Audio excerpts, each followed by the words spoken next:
Hi అండి. ఈ సంక్రాంతికి నేను కొబ్బరి బూరెలు చేశాను. ఎలా చేయాలో చెప్తాను చూడండి. ముందుగా ఒక కేజీ రైస్‌ని బాగా కడుక్కొని 12 అవర్స్ నానబెట్టాలి.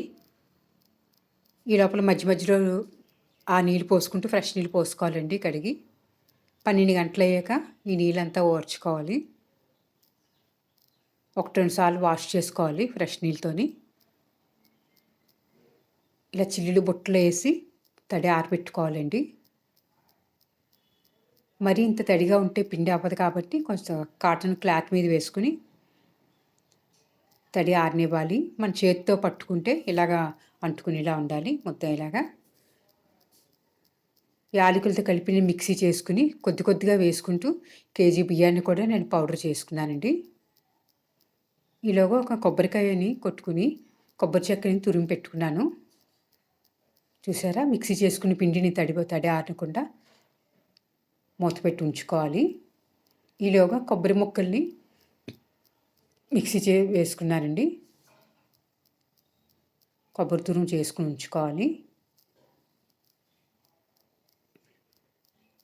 మిక్సీ పట్టుకున్న బియ్యం పిండిని ఇలా జల్లించుకోవాలి. జల్లించుకుంటే మొరుంగా ఉన్నదంతా ఉండిపోతుంది. మెత్తని బియ్యం పిండితో మనం చేసుకోవాలి. అంతా జల్లించుకున్నాక తడి పోకుండా ఇలాగ అదుముకోవాలండి. అదుముకుని మూత పెట్టి ఉంచుకోవాలి. కేజీ బియ్యానికి 600-650 గ్రాములు బెల్లం పడుతుంది. బెల్లాన్ని ఒక గిన్నెలో వేసుకుందామండి. స్టవ్ మీద పెట్టుకుని ఒక పావు గ్లాస్ నీళ్ళు వేసుకోవాలి. నెమ్మదిగా కరుగుతుంది చూసారా. కరిగాక వడకెట్టుకుని ఉంచుకోవాలి.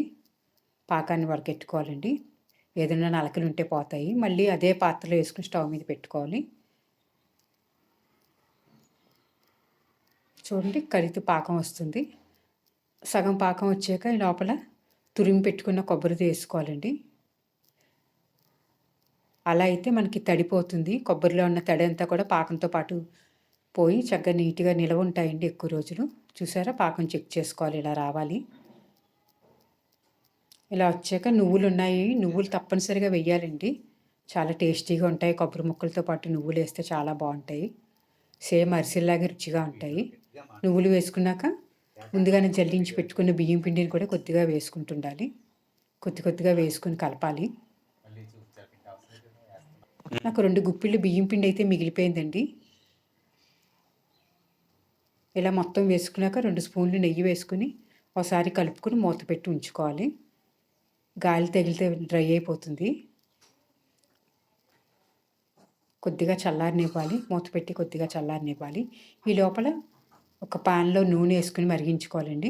నూనె మరిగాక ఇలా చేసుకున్న కొబ్బరి బూరెల పిండిని ఇలా ఒత్తుకోవాలి. ప్లాస్టిక్ కవర్ మీద కానీ చేతిలో కానీ ఇలాగా ఆయిల్ తడి చేసుకుని చేతికి ఇలా ఒత్తుకుని వేడి నూనెలో వేయించుకోవాలి. ఒకేసారి 5-6 వేసి వేయించుకోవచ్చండి. ఇలా 2 వైపులా దోరగా వేగనివ్వాలి. చూసారా, కొబ్బరి బూరెలు రెడీ. ఒక గిన్నెలో తీసుకోండి. స్టోర్ చేసుకోవచ్చు 15 రోజులు.